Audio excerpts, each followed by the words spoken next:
하나 둘. 안녕하십니까? 네, 함께 기도하시겠습니다. 기도하겠습니다. 거룩하시고 은혜로우신 살아계신 아버지 하나님, 그리스도 예수 안에서 저희들을 구원하여 주시고 또한 주님의 자녀 삼아 주시는 은혜 진정 감사드립니다. 더욱 이 땅에 남은 삶이 하늘과 연결된 삶을 살아갈 수 있도록 도와주시고 이 땅에 썩을 것을 쫓지 아니하며 천국에 소망을 두고 살아갈 수 있도록 주님 함께하여 주시옵소서.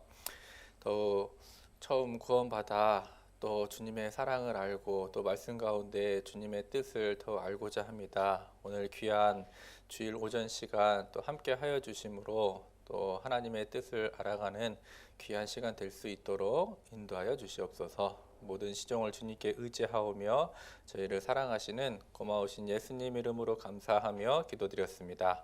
아멘. 함께 말씀 찾으시겠습니다. 요한복음 17장 14절로 17절입니다.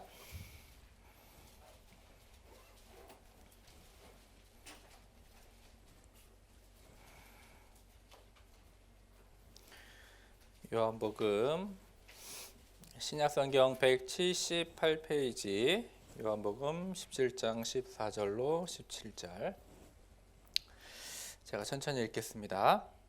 내가 아버지의 말씀을 저희에게 주었사오매 세상이 저희를 미워하였사오니 이는 내가 세상에 속하지 아니함 같이 저희도 세상에 속하지 아니함을 인함이니이다. 내가 비옵는 것은 저희를 세상에서 데려가시기를 위함이 아니요 오직 악에 빠지지 않게 보존하기를 위함이니이다.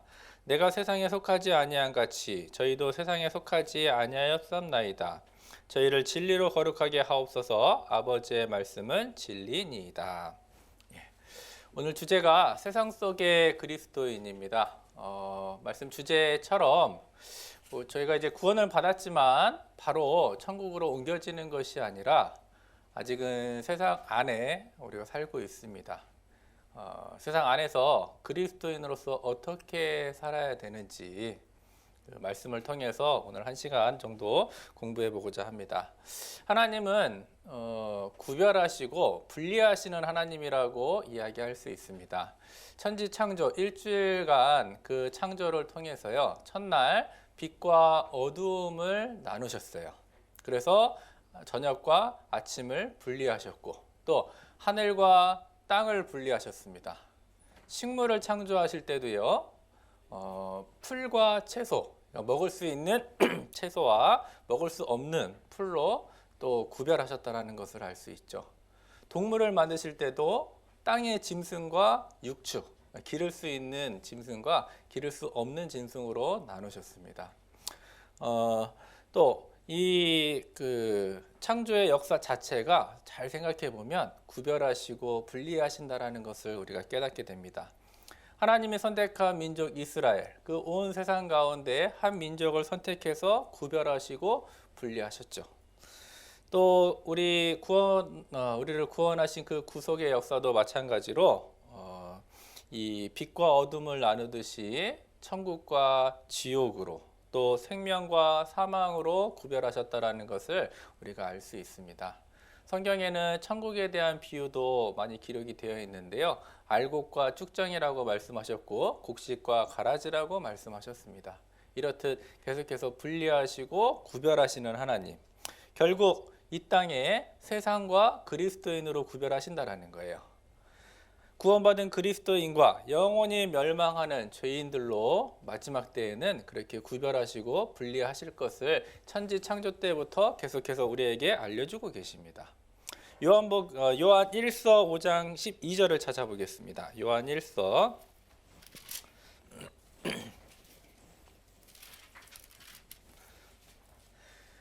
신약성경 393페이지 요한 1서 5장 12절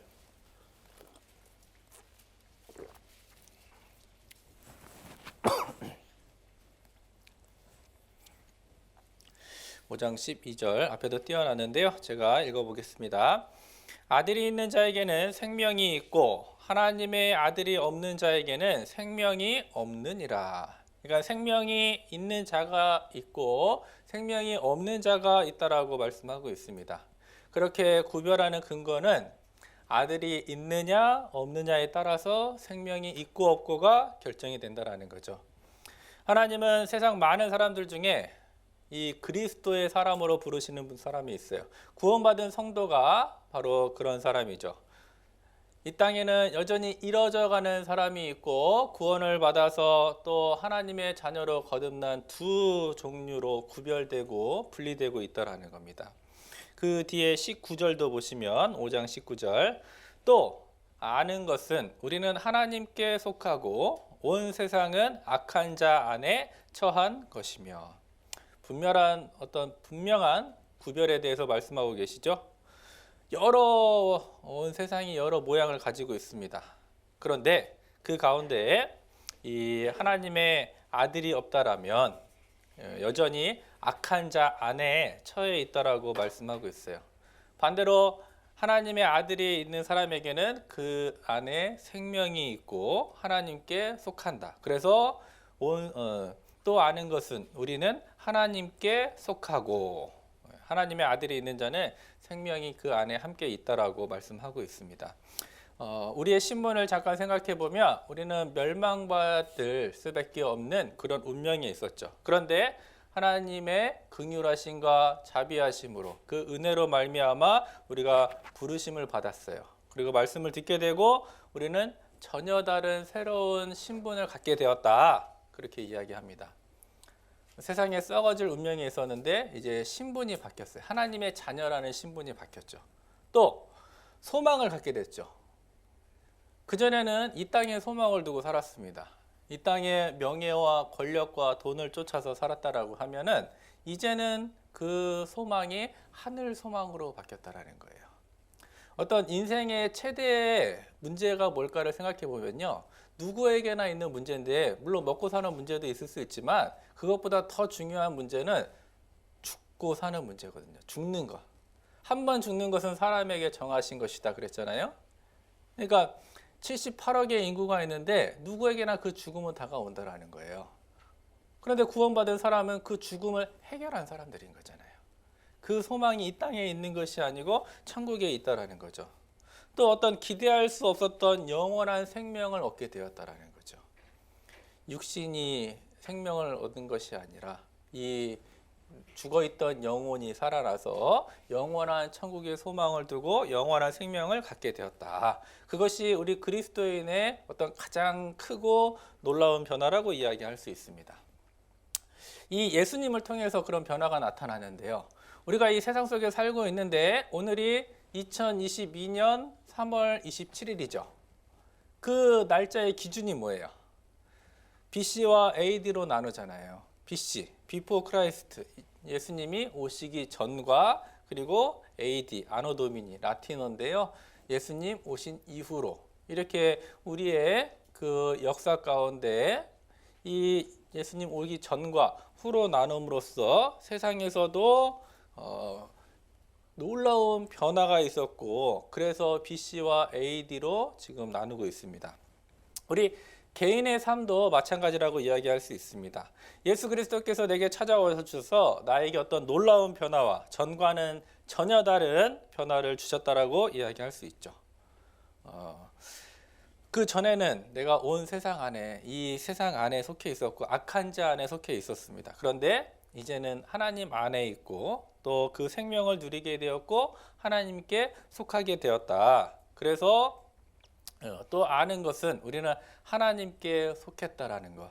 온 세상은 악한 자 안에 처한 것이며 이렇게 하나님의 자녀가 된 사람은 하나님께서 분리하시고 구별하셨다라는 겁니다. 그래서 우리가 여러 가지 직분을 얻게 되었는데요. 우리의 어떤 신분이 변화가 된 거예요. 어떠한 신분으로 변화가 됐느냐? 베드로전서 2장 9절을 찾겠습니다. 뒤로 조금 넘기셔서 베드로전서 2장 9절 신약성경 379페이지. 자, 네 가지 직분을 이야기하고 있는데요. 제가 읽겠습니다. 오직 너희는 택하신 족속이요. 첫 번째 택하신 족속. 왕 같은 제사장들이요. 두 번째 왕 같은 제사장. 거룩한 나라요. 세 번째 거룩한 나라. 그의 소유된 백성이니 이렇게 네 가지를 말씀하고 있죠. 이는 너희를 어두운 데서 불러내어 그의 기이한 빛에 들어가게 하신 자의 아름다운 덕을 선전하게 하려 하심이니라. 우리에게 새로운 직분 네 가지를 말씀하고 있는데 예수 그리스도를 통해서 우리에게 새롭게 주신 직분이다. 그것은 그전에는 상상할 수 없었던 또 기대할 수 없었던 새로운 신분을 우리에게 주신 거예요. 하나님의 자녀, 거룩한 제사장. 이 세상은 어두움으로 비유를 하거든요. 빛 가운데 어두운 가운데 빛을 나누신 것처럼 이 세상이라는 어둠에 있던 나를 그리스도라는 빛으로 하나님께 속한 자로 불러주셨어요. 그리고 그것도 감사한데 우리에게 네 가지 그 신분을 주셨고 그 기이한 빛에 들어가게 하신 자의 아름다운 덕을 선전한다. 우리에게 얼마나 놀라운 일이 주어졌는지 말씀하고 있습니다. 다음 10절입니다. 2장 10절. 너희가 전에는 백성이 아니더니 이제는 하나님의 백성이요 전에는 긍휼을 얻지 못하였더니 이제는 긍휼을 얻은 자 되었느니라. 얻은 자니라. 예수님을 통해서 우리에게 놀라운 은혜와 축복을 생각할 때 정말 그 이전에 생각하면 지금 우리에게 주어진 축복이 얼마나 크고 놀라운지를 알 수 있다는 거죠. 그 앞에 베드로전서 1장 12절에는요. 천사들도 살펴보기를 원하는 것이다 라는 구절이 있어요. 천사들도 살펴본다라는 것은 천사들도 부러워한다라는 거예요. 하나님께서 천사를 만드신 이유는 부리는 종으로 만들었거든요. 우리가 천국에 가면 우리를 수발하는 자들이 누구냐면 천사라는 거예요. 천사는 절대 하나님의 자녀가 될 수 없어요. 그래서 그 천사들도 우리의 직분을 부러워한다라고. 내가 이 땅에서 아무리 고급 아파트를 산들 뭐 최신형 벤츠 자동차를 산들 세상 사람들은 부러워하겠죠. 그런데 이 천사들이 그런 걸 부러워할 것이냐? 그렇지 않다라는 거예요. 천사들이 부러워하는 건 우리가 그리스도로 말미암아 얻게 된 그 은혜와 축복을 부러워하고 있다라는 거죠. 그만큼 우리가 가진 것이 참 놀라운 은혜다라는 것을 이 처음 구원받았을 때도 그렇고 계속해서 말씀을 배울 때마다 그것을 내가 느낀다라는 거예요. 성경에 보물 있는 곳에 내 마음이 있다라고 그랬거든요. 그죠? 우리의 보물이 땅에 있는 것이 아니라 하늘에 있는 거잖아요. 그 하늘 보화를 계속해서 생각하면 할수록 내 마음이 그쪽으로 가게 되어 있죠. 베드로전서 2장 25절입니다. 2장 25절. 너희가 구원받기 전에는 양과 같이 길을 잃었더니 이제는 구원받은 이후에는 너희 영혼의 목자와 감족 되신 이에게 돌아왔느니라. 어두움이 있었던 우리를 기이한 빛으로 인도하신 것처럼 전에는 양과 같이 길을 잃었다라고 말씀하고 있습니다. 그러나 이제는 너희 영혼의 목자와 감독 되신 이에게 돌아왔느니라. 그러니까 구원받은 이후에는요, 나 혼자가 아니라는 거예요.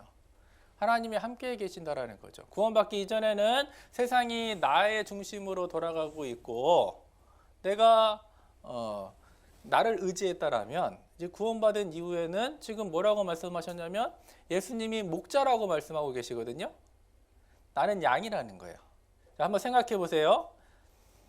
그 양이 그 풀을 어디서 뜯어 먹을까? 오늘은 어디서 잠을 잘까? 그것은 양이 생각을 하는 걸까요? 목자가 하는 걸까요? 당연히 목자가 하는 거죠. 양이 하는 일은 뭐예요? 목자를 따라다니는 거거든요. 그러니까 우리의 신분이 그렇다라는 거예요. 예수님이 나의 목자가 되셨다라면 나는 양이거든요. 나는 예수님을 잘 쫓아다니면 되는 거예요. 내가 먹고 자고 입고를 고민하는 게 아니라는 거죠. 그만큼 하나님이 나와 함께하고 있다라는 것을 알려주고 있는 거예요. 그런데 구원을 받았어도 어떻게 먹고 어떻게 입고를 내가 걱정을 하죠. 그건 하나의 수단일 뿐이고 가장 중요한 것은 무엇이냐? 내 마음에 그 주신 기쁨, 그것이 중심에 자리 잡고 있을 때 이 하나님의 놀라운 축복과 사랑을 느낀다라는 겁니다. 그래서 시편 23편에 여호와는 나의 목자시니 내가 부족함이 없으리로다. 그가 나를 푸른 초장에 누이시며 쉴만한 물가로 인도하시는도다. 그 다윗의 기자 다윗이 그렇게 이야기했거든요. 그 간증이 우리의 간증이 될 수 있다라는 겁니다. 예수 그리스도를 통해서 우리에게 주어진 그 축복은 새로운 신분뿐만 아니라 영혼의 목자와 감독 되신 이에게 돌아와서 하나님의 돌봄을 받을 수 있는 우리의 신분이 변화가 됐다라는 것을 알려주고 있죠. 이제는 그런 표현을 통해서 우리에게 놀라운 변화가 일어났다는 것을 더욱더 일깨워주고 있습니다. 에베소서 2장 12절입니다.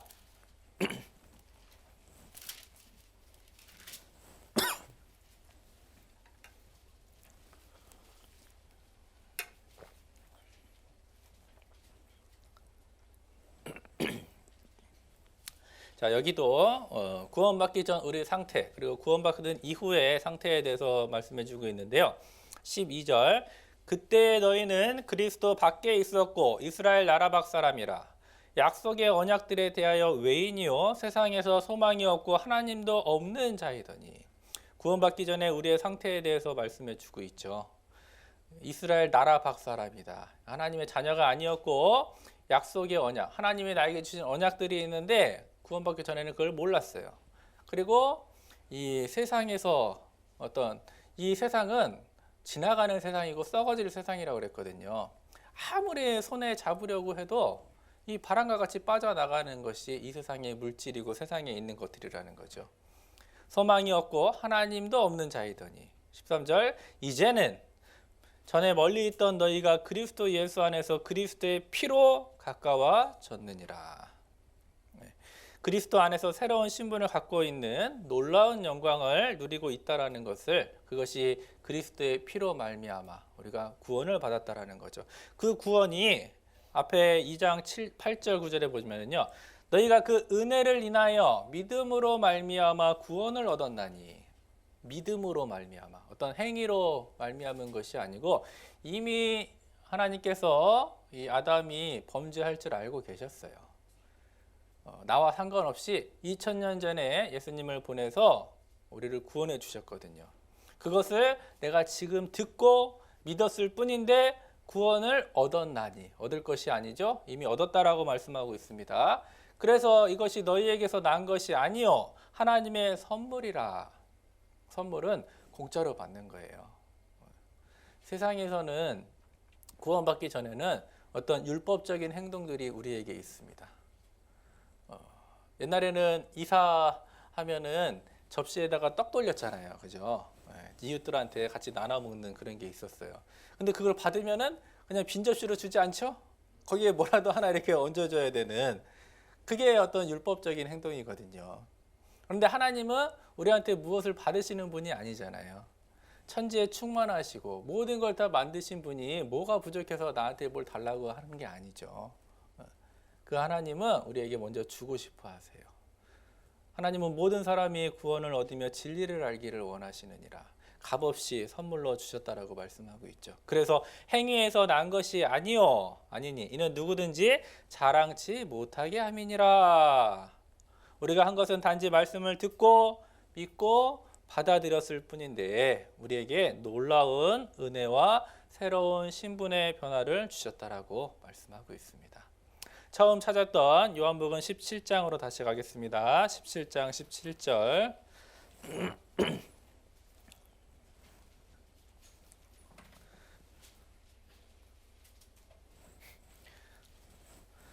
요한복음 17장 17절.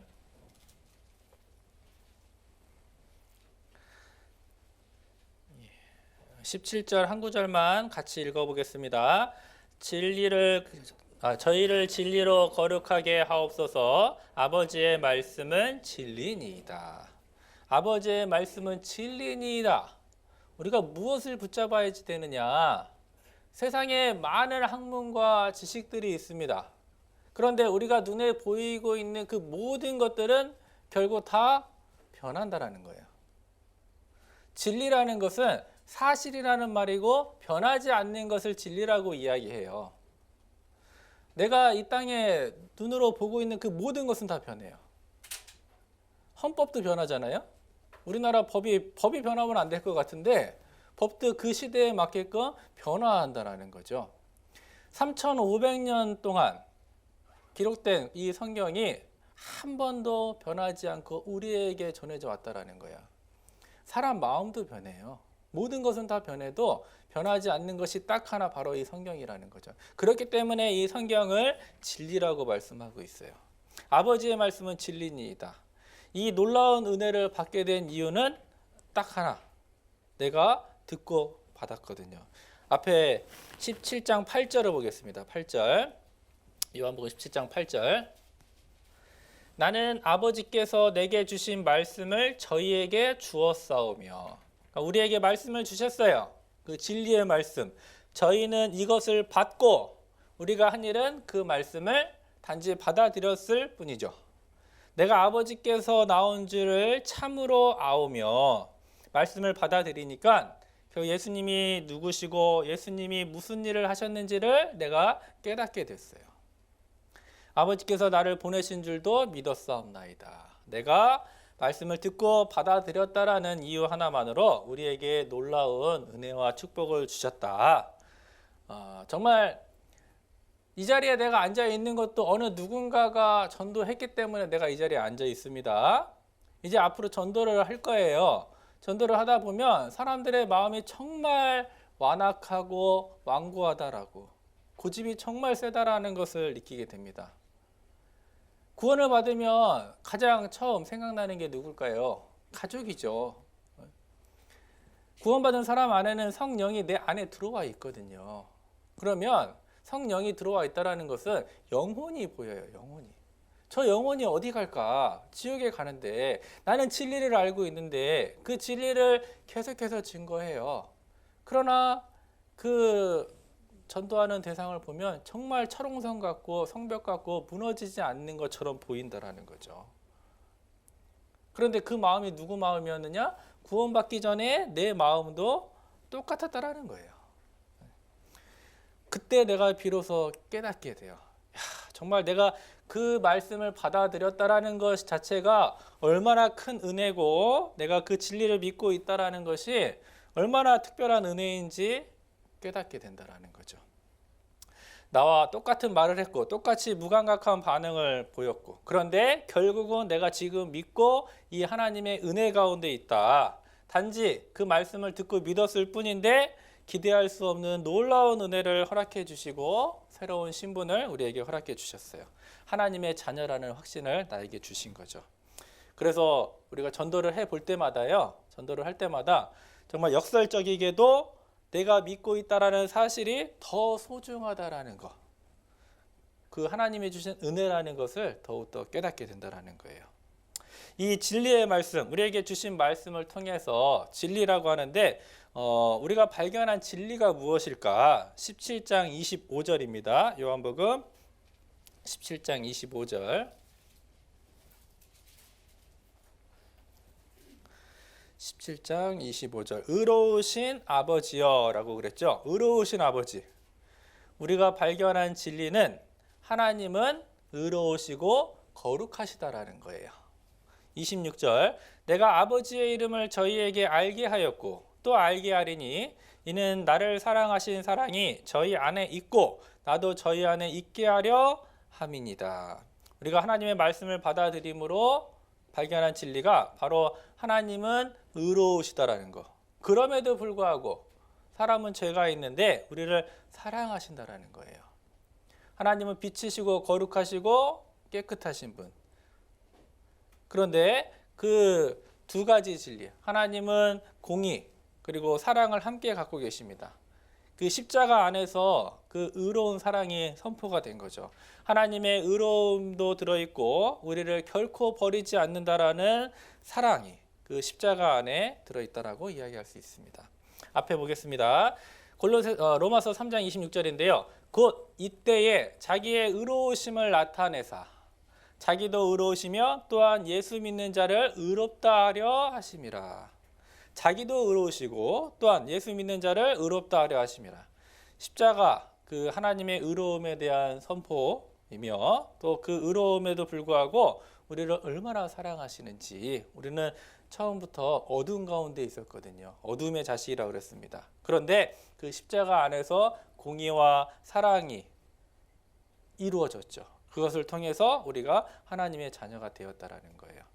하나님은 의롭기 때문에 절대 이 공의도 포기하지 않으셔요. 이사야 45장 21절인데요. 너희는 고하며 진술하고 또 피차 상의하여 보라.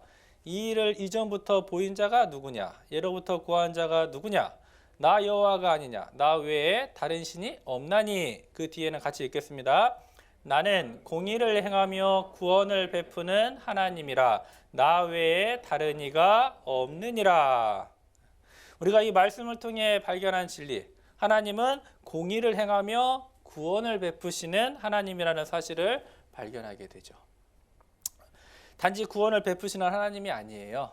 이 세상에 인간을 구원하시고 하지만 그 공의도 결코 포기하지 않으신다. 공의와 사랑이 그 독생자를 주심으로 그 희생을 통해서 고난과 죽음을 통해서 또 우리에게 구원하실 수밖에 없었다라는 거죠. 그 희생이 있었기 때문에 내가 이 자리에 앉아 있습니다.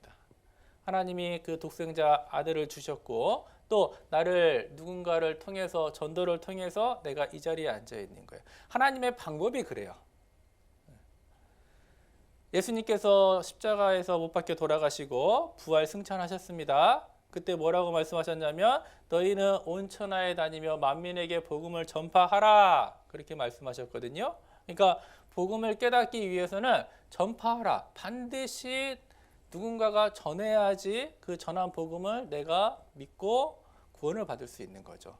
이 교회가 생기게 된 것도 마찬가지로 누군가의 그 예수님의 12제자들의 전도가 있었고 또 바울의 전도가 있었고 그것이 계속해서 이어져서 이 교회가 탄생되었다는 겁니다. 나는 공의를 행하며 구원을 베푸시는 하나님이라. 이것이 우리가 십자가에서 만났던 바로 하나님의 모습이었어요. 십자가의 사건이 인류의 역사 속에서 공의를 행하고 구원을 베푸신 가장 놀라운 사건이었다. 우리가 그 진리의 말씀을 받아들임으로써 우리가 그것을 깨닫게 됩니다. 요한복음 17장 14절 요한복음 17장 14절 내가 아버지의 말씀을 저희에게 주었사오매 세상이 저희를 미워하였사오니 이는 내가 세상에 속하지 아니한 같이 저희도 세상에 속하지 아니함을 인함이니이다. 그러니까 이제는 세상에 속하지 않았다라고 말씀하고 있어요. 예수 그리스도를 통해서 하나님께 속한 존재가 되었다.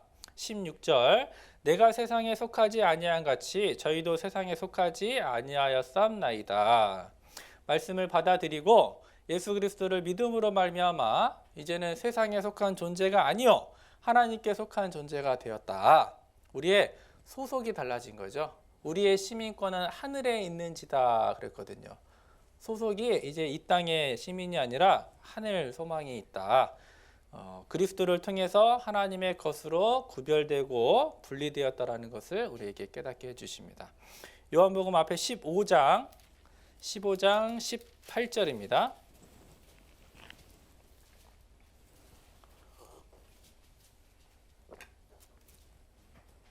15장 18절 19절 세상이 너희를 미워하면 너희보다 먼저 나를 미워한 줄 알라. 너희가 세상에 속하였으면 세상이 자기의 것을 사랑할 터이나 너희는 세상에 속한 자가 아니요 도리어 세상에서 나의 택함을 입은 자인 거로 세상이 너희를 미워하느니라. 말씀을 받아들임으로 더 이상 세상에 속한 자가 아니다. 그래서 너희는 세상에 속한 자가 아니요 도리어 세상에서 나의 택함을 입은 자라. 예수님도 내 나라는 이 세상에 속한 것이 아니라고 말씀하셨거든요. 시민권이 달라졌고 소속이 달라졌어요. 이 비행기를 타러 가다 보면은 입국이나 이제 수속을 하게 되는데 외국인과 내국인하고 달라요. 입국 수속이. 그렇죠? 내국인 있는데 외국인이 서 있으면은 입국이 안 되거든요. 분리하셨고 우리의 시민권이 어디에 있는지 정확하게 말씀해 주고 있어요. 세상이 너희를 미워한다. 왜 미워할까? 우리가 전하는 게 생각해 보면 왜 이스라엘 백성들이 예수님이 십자가에 못 박았을까요? 예수님이 천국 복음을 전하러 오셨거든요. 그런데 오병이어의 기적을 보여주시고 또 병든 자를 고쳐주시고 죽은 자를 살리시니까 야, 저 예수님만 있으면 우리 먹고 사는데 아무 걱정 없겠다. 육신의 왕을 세우려고 이스라엘 백성들이 생각했죠. 그런데 예수님은 그들의 죄를 계속해서 지적하시죠. 이 독사의 자식들아, 외식하는 자들아. 한두 번은 받을 수 있는데요. 사람이 자기의 잘못된 점을 누가 옆에서 계속 지적해요. 그럼 그 사람 보고 싶을까요? 안 보고 싶어요. 그래서 예수님은 십자가에 못 박았거든요. 우리도 마찬가지죠. 이 세상은 곧 멸망합니다. 곧 심판이 있습니다. 노아 때 외쳤던 것처럼 우리 또한 그렇게 똑같이 외치고 있는 거예요. 근데 세상 사람들은 무슨 말이냐? 앞으로 더 좋은 세상이 올 거야. 그런데 우리는 그 일의 결국을 알고 있거든요. 그러니까 예수님을 미워한 것처럼 우리도 계속해서 미워하고 있더라는 거예요. 이 세상이라는 용어, 하나님에 속한 것과 대조적으로 표현할 때 쓰는 성경 용어거든요. 이 세상은 악한 자에게 속해 있고 없어질 세상이고 죄악 가운데 있고 멸망 가운데 있다. 그리고 철로역정이라는 그 책에 보면은요, 이 세상을 장망성이다라고 그랬어요. 장차 망할 성. 성경 말씀 그대로 우리는 이 세상에 속한 존재가 아니다. 이 세상은 악한 영, 악의 영에 속해 있고 그 영향력을 받고 있다라는 거예요. 그 세상 임금, 성경의 세상 임금이라고 부르는데요. 앞에 보시면 요한복음 14장 30절에 이후에는 내가 너희와 말을 많이 하지 아니하리니 이 세상 임금이 오겠습니다. 그러나 저는 내게 관계할 것이 없다. 세상 임금이 오는데 예수님과 관계 없다라고 말씀하고 있죠. 또 12장 31절 이제 이 세상에 심판이 이르렀으니 이 세상 임금이 쫓겨나리라. 결국 그 세상 임금이 쫓겨난다라고 말씀하고 있어요. 왜 세상 임금이라고 했을까? 각 나라마다 왕이 대통령이 따로 있는데 이제 하나의 대통령이 나온다라는 거예요. 그것을 세상 임금이라고 이야기했고 그 세상 임금이 바로 마귀, 사탄이라는 것을 요한계시록에 설명해 주고 있어요. 이 세상이 정차 하나가 되어가고 그 세상을 통치할 통치자가 나온다라는 것, 그것이 세상을 통치하는 마귀라고 말씀하고 있습니다. 세상의 마귀의 영향력 아래에 있기 때문에 우리가 전에는 그 안에 있었다라는 거죠. 그런데 앞에 에베소서 2장 2절 3절 그때 너희가 그 가운데 행하여 이 세상 풍속을 쫓고 공중의 권세 잡은 자를 따랐으니 지금 불순종의 아들들 가운데서 역사하는 영이라.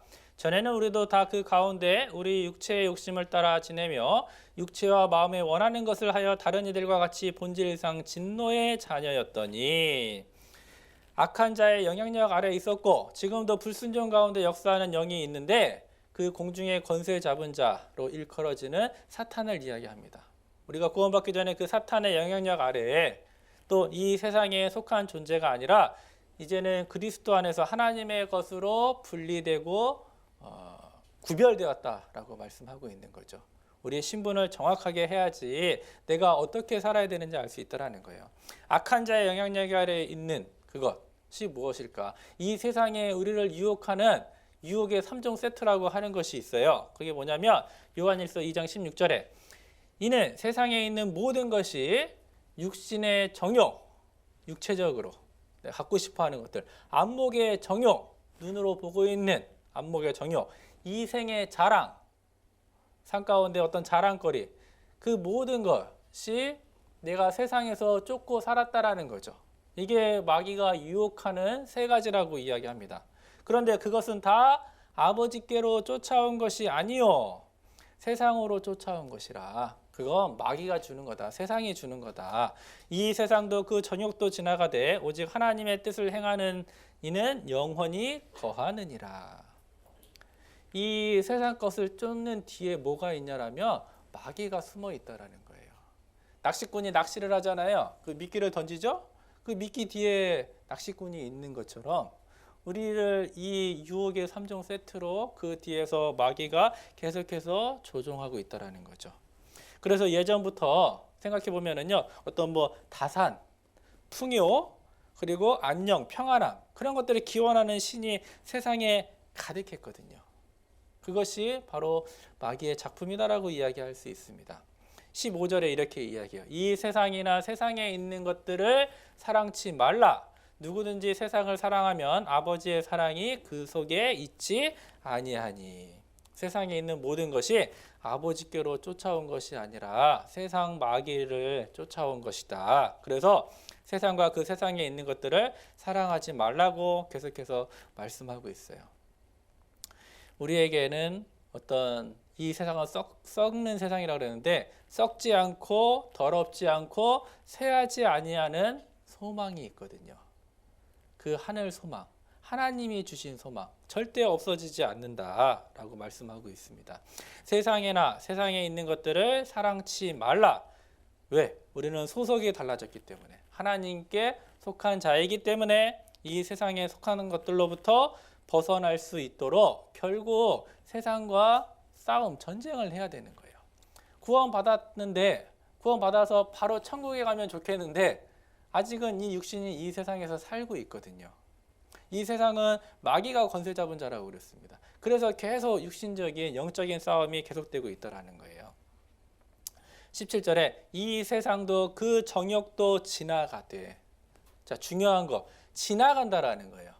어쨌든 내가 보고 있는 그 눈으로 보고 있는 모든 것은 지나가고 있다라는 걸 기억할 때 결국 없어지지 않는 영원한 것에 집중하고 유혹으로부터 벗어날 수 있다라는 거예요. 참기 힘든 일이 있고 어려운 일이 있고 원통한 일이 있습니다. 그런데 그게 영원히 가진 않잖아요. 언젠가 다 지나가게 돼 있거든요. 어떻게 그걸 이겨낼 수 있느냐?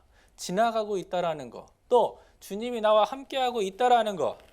그러니까 내가 이 세상에서 돈을 많이 벌었다거나 어떤 손해를 봤다거나 또 일이 잘 될 때나 되지 않을 때나 마음이 흔들리지 않을 수 있다라는 거예요.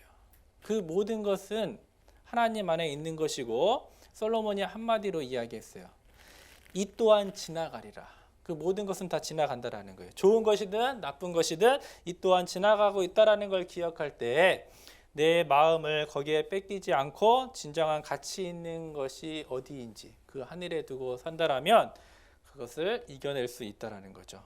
물질도 젊음도 명예도 마찬가지거든요. 다 결국은 지나가는 겁니다. 세상도 그 정욕도 지나간다. 우리는 세상에 속한 자가 아니다. 지나가는 것을 붙들고 살면 안 된다라는 것을 우리에게 일깨워주고 있습니다. 이 세상도 그 정욕도 지나가되 오직 하나님의 뜻을 행하는 이는 영원히 거하느니라. 이 세상 것에 집중하지 않고 그 영원한 것에 집중할 때 유혹을 견뎌내고 벗어날 수 있다라고 우리에게 말씀해 주고 있습니다. 다시 요한복음 17장 11절로 가겠습니다. 요한복음 17장 11절.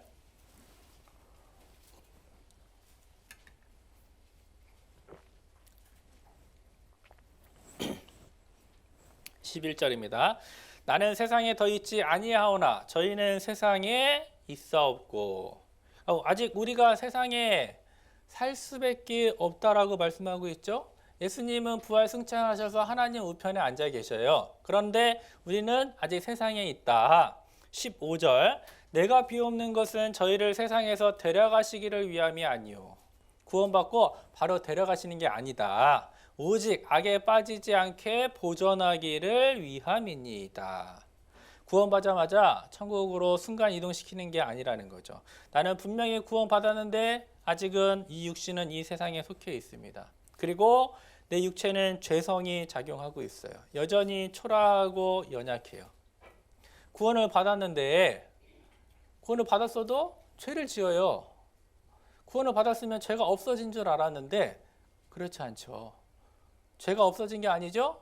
죄 값이 갚아진 거죠. 죄의 싹은 사망, 나의 과거, 현재, 또 앞으로 지을 죄까지도 하나님이 미리 다 아시고 그 죄 값을 갚아준 것이지 나의 죄성은 그대로 있다라는 거예요. 세상에서의 마귀와의 싸움이 계속되고 있다라는 겁니다. 우리가 남아서 해야 될 일이 있죠. 아직 구원받지 못한 가족들, 이웃들, 친척들에게 복음을 전하는 것.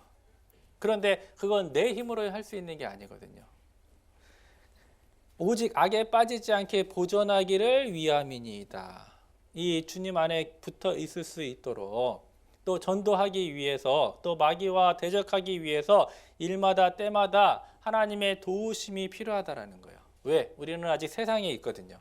악에 빠지지 않게 보존되어야 하기 때문에 하나님께 전적으로 맡기고 그 도움을 전적으로 구해야 된다라고 이야기합니다. 고린도전서 5장 9절 10절 제가 읽겠습니다. 내가 저희에게 쓴 것에 음행하는 자들을 사귀지 말라 하였거니와 이 말은 이 세상에 음행하는 자들이나 탐하는 자들과 토색하는 자들이나 우상 숭배하는 자들을 도무지 사귀지 말라 하는 것이 아니니 만일 그리하려면 세상 밖으로 나가야 할 것이니라. 안 사귈 수 없다라는 거예요. 음행하는 자, 탐하는 자, 토색하는 자, 우상 숭배, 지금 세상에 있는 사람들, 구원받지 못하는 사람들이 이러한 사람들이거든요. 그 사람들은 다 우리의 전도 대상자들이라는 거죠. 안 사귈 수 없어요. 만약에 그런 사람들을 안 사귀려면 세상 밖에, 우리는 천국에 바로 가야 되는데 그렇지 않고 아직 우리가 세상에 있다라고 말씀하고 있습니다. 11절, 이제 내가 너희에게 쓴 것은 만일 어떤 형제라 일컫는 자가, 어떤 형제, 구원받은 형제 내에서도 음행하거나 탐남하거나 우상숭배를 하거나 후욕하거나 술 취하거나 토색하거든 사귀지도 말고 그런 자와는 함께 먹지도 말라 함이라. 외인들을 판단하는데 내가 무슨 상관이 있으리요마는 교중 사람들이야 너희가 판단치 아니하랴. 외인들은 하나님이 판단하시려니와 이 악한 사람은 너희 중에 내어 쫓으라. 이 교중 사람들이야 라고 되어 있는데요. 믿는다고 고백하는 사람들, 그러니까 이 교회 안에서 잘못된 것이 들어올 수도 있다라는 거예요. 구원받았다라고 하지만 거짓 목자, 거짓 그리스도가 있을 수 있고 내 이웃이 토색할 수도 있고 음행할 수도 있고 간음할 수도 있고 또 우상숭배도 할 수 있습니다.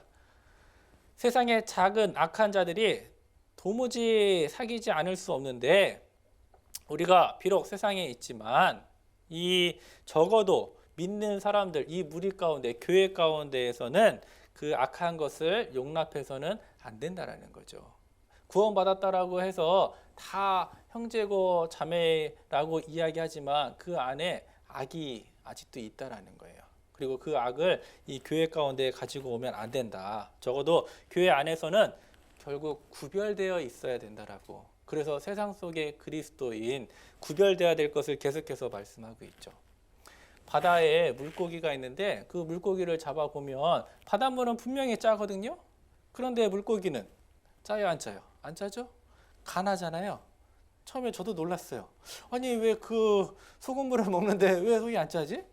순수함을 유지하고 있다라는 거예요. 하나님이 물고기를 통해서도 구별되어야 될 것을, 이 바다는 세상을 뜻하거든요. 그 바다 가운데 물고기가 있는 것처럼 우리 또한 그리스도인으로서 구별되어야 될 것을 물고기를 통해서도 알려주고 계시죠. 그리스도께 속한 사람들을 교회라고 부르죠. 이 교회, 다른 말로 에클레시아, 헬라어로 에클레시아라고 합니다. 그 에클레시아의 뜻은 바로 구별된 무리라는 뜻이거든요. 이 눈으로 보고 있는 이것은 교회가 아니라 집당자를 써서 교회당이에요. 구별된 사람들이 모이는 장소가 교회당이고 하나님은 두세 사람이 있는 곳에 나도 그들 중에 있느니라. 그러니까 교회의 가장 작은 단위는 바로 가정이에요. 가정. 그리고 구역, 교구, 교회가 되는 거죠. 그 모든 곳에 하나님이 계신 거지 단지 이 교회당에만 하나님이 계신 게 아니다. 그 교회 무리 가운데 있어야지 구별될 수 있다. 그래서 구별된 무리라고 이야기하고 있습니다. 그래서 그 구별된 사람이 어떻게 살아야 되느냐. 베드로후서 3장 11절에 너희가 어떠한 사람이 되어야 마땅하느냐. 하나님께 속한 사람이라면 어떠한 사람이 되는 것이 마땅하냐. 그 뒤에 나오죠. 거룩한 행실과 경건함으로 하나님의 날이 임하기를 바라보고 간절히 사모하라. 이 거룩과 경건함, 여인에게 지아비가 그 지아비에 대한 순결, 그것을 목숨처럼 소중히 여기잖아요. 그런 것처럼 우리 또한 구원받은 그리스도인으로서 하나님 앞에 거룩한 행실과 경건함이 있어야 된다는 거예요. 그것을 목숨처럼 지켜야지 된다라고 말씀하고 있거든요. 우리는 세상에 속해 있지만 하나님께 속해 있다라고 이야기합니다. 아직 세상 안에 있는데 어떻게 구별될 수 있을까? 하나님은 계속해서 구별돼야 된다. 거룩한 형실과 경건함으로 구별돼야 된다라고 말씀하고 있는데 어떻게 하면 거룩해지고 경건해질 수 있느냐? 그것은 바로 예수 그리스도라는 거예요. 우리가 구원받은 것도 예수 그리스도를 통해서 구원을 받았습니다. 마찬가지로 내가 거룩해지고 경건해지는 것도 이 하나님의 말씀을 통해서 너희 안에 이 마음을 품으라 곧 그리스도 예수의 마음이니 그 예수님을 통해서 우리의 마음이 더욱더 거룩해지고 경건해진다는 거죠.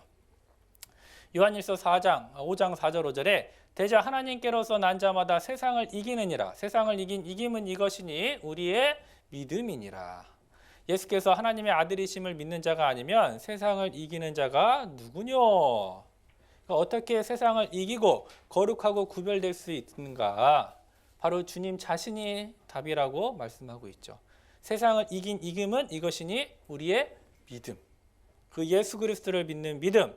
예수 그리스도에 대한 절대적인 의지가 세상과 구별할 수 있는 힘의 비결이라고 말씀하고 있어요.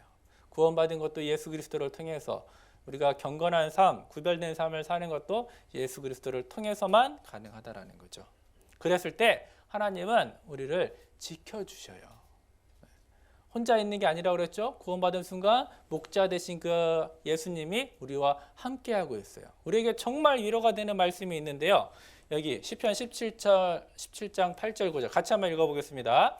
나를 눈동자같이 지키시고 주의 날개 그늘 아래 감추사 나를 압제하는 악인과 나를 에워싼 극한 원수에게서 벗어나게 하소서. 이 예수님을 통해서 우리에게 주신 언약, 나를 눈동자같이 지키시고 계시다라고 말씀하고 있거든요. 눈동자, 생각해 보세요. 이 눈동자가 나를 얼마나 잘 보호해 주는지 뭔가 확 날아오면 어때요? 눈이 바로 깜빡여지죠. 그렇게 보호하시는 것처럼 하나님이 예수님이 나를 눈동자같이 지키고 계시다라고 말씀해 주고 계시거든요. 그 하나님이 지금도 살아서 함께 계시고 나를 거룩하고 구별되게 해주신다라는 거예요. 내가 그분 안에 있을 때 자연스럽게 나의 거룩함, 그 경건함이 나오게 된다라는 거죠. 에레미야 29장 11절 너희를 향한 나의 생각은 내가 안하니 재앙이 아니라 곧 평안이요 너희 장래에 소망을 주려는 생각이라. 예수님을 통해서 우리에게 주신 언약을 붙잡으면 유혹을 이길 수 있는 힘을 주신다라는 거예요. 재앙이 아니라 결국 그것을 붙잡을 때 내 마음에 평안을 주시는 거죠. 우리에게 주는 평안은 세상에 주는 평안과 같지 않다라고 말씀하셨거든요. 여기 뒤에 세상에서는 너희가 환난을 당하나 담대하라 내가 세상을 이기었노라 하시니라.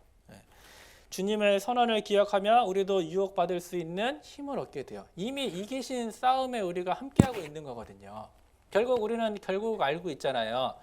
보라, 처음 하늘과 처음 땅이 없어졌고 새 하늘과 새 땅을 다시 창조하신다고 그랬거든요. 눈에 보이는 건 다 썩어 없어지는 거예요. 그리고 그 세상 마귀를 이기신 분이 주님이신 거죠. 그러니까 우리가 이 교회 안에 있으면 자연스럽게 거룩하게 되고 그 이기신 싸움에 참여하게 된다는 거예요. 세상을 이기었노라. 그리고 우리에게 평안을 주셨는데 14장 27절 평안을 너희에게 끼치노니 곧 나의 평안을 너희에게 주노라. 내가 너희에게 주는 것은 세상이 주는 것 같지 아니하니라. 세상에서도 평안이 있습니다. 어떤 교회에 가고 절에 가고 어디 가서 마음을 수행을 하면은 그 당시만큼은 평안해요. 그런데 또 세상 가운데 나오면은 세상에서 요동치고 마음이 흔들리는 마음. 그런데 하나님이 우리에게 주신 것은 그런 마음이 아니라고. 영원한 안식이거든요. 그럼에도 불구하고 내가 하나님의 언약과 약속, 내 소망이 하늘에 있기 때문에 흔들리지 않는 그 소망을 주셨다라고 이야기합니다. 찬송가 가사인데요. 사람을 보며 세상을 볼 때 만족함이 없었네. 그죠? 우리가 세상에서 사람에게 속기도 하고 위로도 얻지만 만족함이 없어요. 나의 하나님 그분을 볼 때 나는 만족하였네. 우리가 진정 구원받았을 때 내 마음에 평안과 안식이 찾아오죠. 할렐루야, 할렐루야. 그 사람은 여호와를 찬양한다라고 말씀하고 있습니다. 그분이 나와 함께 계셔요.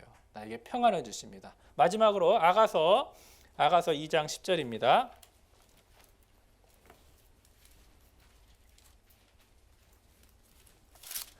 전도서 다음 구약성경 960페이지 아가서 2장 10절.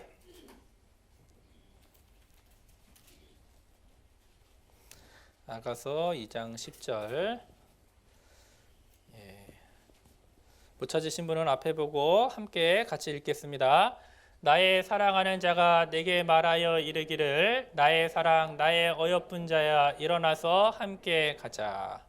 매일 아침 일어났을 때마다요 이 말씀을 기억해야 돼요. 주님의 음성 듣는 것이 필요해요. 주님이 뭐라고 말씀하시냐면 일어나 함께 가자. 너 혼자 가는 길이 아니다. 나와 함께 가자. 그 신앙의 길은 절대 혼자 걷는 게 아니거든요.